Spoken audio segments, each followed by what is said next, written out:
que j'observe quand même d'un point de vue on-chain, c'est depuis un certain temps, on l'observe, mais que ce soit sur Bitcoin ou sur Ether, c'est que ceux qui vendent, c'est ceux qui ont des petits bags, qui sont rentrés il n'y a pas si longtemps que ça, mais que ce soit sur Bitcoin ou sur Ether, et que les plus gros accumulent. Il n'y a jamais eu autant de baleines et des très, très grosses baleines sur Bitcoin et sur Ether.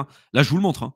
Depuis maintenant un certain temps sur Ether, le nombre de wallets qui détiennent entre 1000, 10 000, voire 100 000 Ether ont explosé. Là, je vous ai mis dernièrement. Hein. Le cours de l'Ether a évidemment corrigé, mais on a des méga whales. On appelle ça même pas ça des baleines, maintenant on appelle ça des méga whales maintenant. Parce qu'on a des fonds d'investissement, on a des gros porteurs. On parlera après du hack de Bybit. Il y a aussi du gros foutage de gueule là-dedans. Mais regardez ce que font les gros. A priori, quand vous suivez les cycles passés, les gros accumulent pas quand on part en bear. Hein. Ils vendent. Hein. Dans des périodes, quand vous étiez sur 2021 là-dessus, là, il y avait une redistribution de la supply et en fait, on avait tous les long-term holders qui vendaient et tous les short-term holders qui achetaient. Là, c'est l'inverse. Hein. C'est les short-term holders qui vendent et les long-term holders, les gros, en plus, qui accumulent. Ça doit vous dire quelque chose, d'accord? Je n'ai pas de vérité absolue. Hein. Mais a priori, ceux qui ont de l'argent, c'est pas Jean Pignouf sur Internet qui a 3 balles à mettre sur Solana. Voilà, c'est pas ce genre de personne. Ensuite, là, c'est la même chose, hein, pareil, en fait. Hein. Je vous ai mis un autre graphique où j'ai zoomé, en fait. Hein. J'ai pris le graphique pour vous montrer la tendance long terme depuis 2023, en fait. Hein, depuis que l'Ether latéralise, baisse ou sous-performe le Bitcoin, on a les méga whales, en fait, qui continuent d'accumuler. Et là, quand on suit, en fait, le même graphique, mais qu'on zoome, regardez, hein, le cours de l'Ether, en fait, il fluctue comme ça. Et puis, de l'autre côté, vous avez le nombre de méga whales qui n'arrête pas d'augmenter. On a également aussi BlackRock, malgré les baisses là et les ventes d'ETF qu'on a sorties dernièrement, qu'on vous a montré avec Théo, ils ont quand même sur les 3 derniers mois augmenté leur holding d'Ether de 124%. Ça pareil, il ne faut pas être sorti de Saint-Cyr pour comprendre un petit peu ce que ça veut dire ça.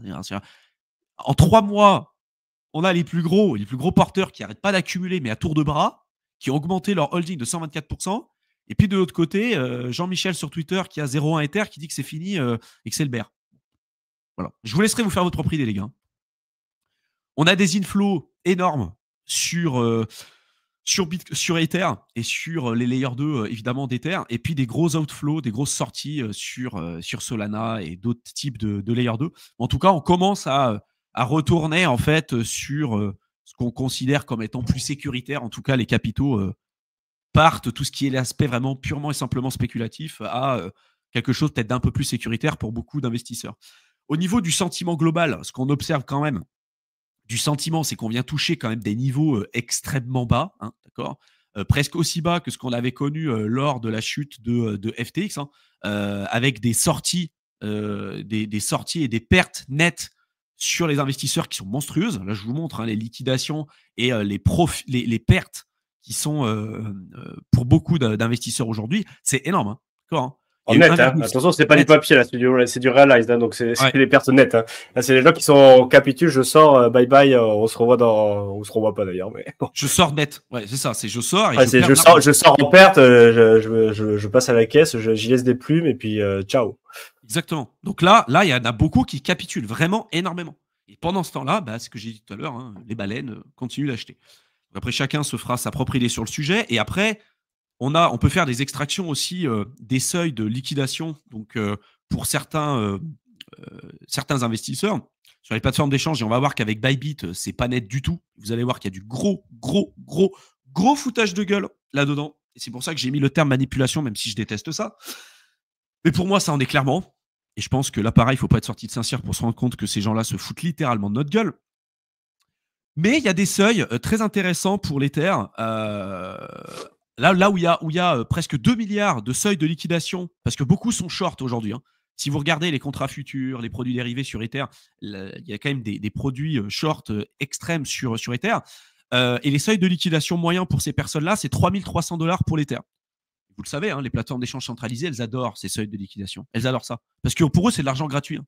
Ils peuvent manipuler le cours de certains trucs. On va le voir avec Bybit. Hein, ils peuvent manipuler le cours de certaines cryptos parce qu'ils ont des thunes monumentales. Et rien n'empêche de se dire, bah en fait, c'est bon, hein, tu as de l'argent, tu paries à la baisse, allez, on va te liquider à la hausse, et puis après, on va rechercher encore un point bas. Parce que tu penses que ça va baisser, ben hop, on va réaugmenter. Donc là, moi, ce que j'aime bien regarder, c'est les seuils de liquidation globaux. Et là, il y a des seuils de liquidation pour ceux qui sont short, pour plus de 2 milliards quand même, donc c'est quand même vraiment pas mal, à 3300$ pour l'Ether. Et je suis pas surpris que s'il y a un rebond, qu'on vienne toucher les 3300, qu'on vienne liquider énormément de personnes, et après repartir, pourquoi pas, à la baisse. Toujours pareil. Bah, ils sortent les longues, ils sortent les shorts, et puis après, quand tout est bien clean, on est reparti. Hein.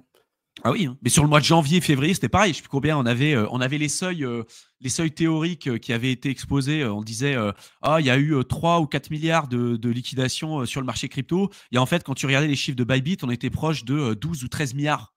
C'était énorme. Et malgré ça, bon, on avait rincé quand même pas mal de personnes, mais ça n'a pas empêché à d'autres de se dire bah attends, je me suis fait éclater, je vais prendre encore plus de risques et je vais de nouveau repartir sur Revenge trade. Ouais, revenge trade, quoi. Et ça, mais c'est terrible. C'est terrible. Donc là, on va partir sur... On dit à chaque fois la mentalité humaine, je te coupe, mais encore une fois, ce qu'on peut être sûr, c'est que ça arrive à chaque fois. Donc là, les gens sont fait rincer. Et au lieu de se dire, bon, ben tant pis, j'apprends mes leçons, je rentre en spot, en DCA, je vais la jouer safe, ils disent non, tant pis, j'ai pas revenge trade, trade de revanche, et ils rentrent avec des effets de levier. Donc là, il y a ce qui est en train de se passer.